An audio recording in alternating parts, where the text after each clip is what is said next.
Now, to save, I guess when we talk about saving seeds, people often ask, what is the easiest seed to save?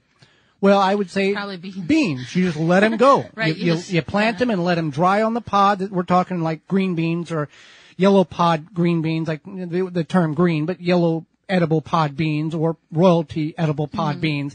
Let them grow. Let them dry on the vine, and then you harvest them. Watermelon. Spit the seeds in a cup. Right. Pumpkin. That is if you have a seeded watermelon. Right. Peppers are very easy. Now, tomatoes, everybody loves to grow tomatoes because I do know a couple of people who do not like tomatoes.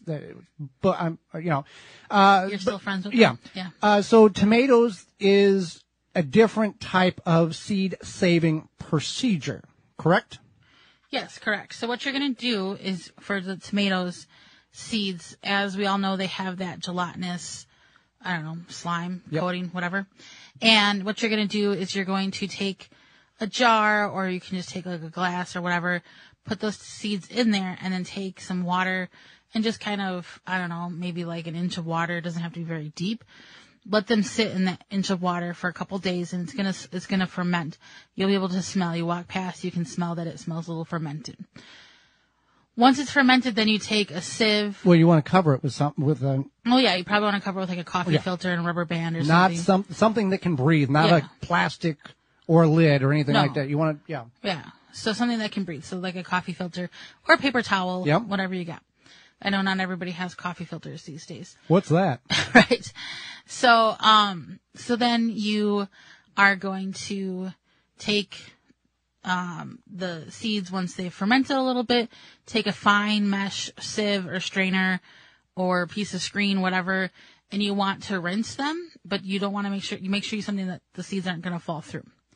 Once they're rinsed, you can put them on a ceramic plate or bowl or whatever, and they're going to dry out a bit, and then you can flake them off and put them in a something like an envelope.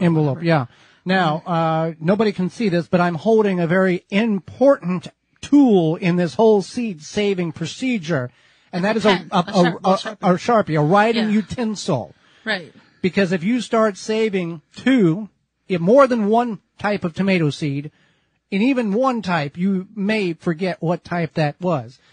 So then you've got 6 or 7 ceramic plates sitting around with tomato seeds that are drying, and we've told this story before. Right. Then you have 25 years of mystery tomato seeds if you do save them. Otherwise, you may pitch them and start over next year. Right. You have them sitting there on a table or something, and you're like, oh, I know, I'm going to remember the upper left is, Cherokee purple. And then in 3 days when they're dry, you're going to be like, was that upper left or upper right? And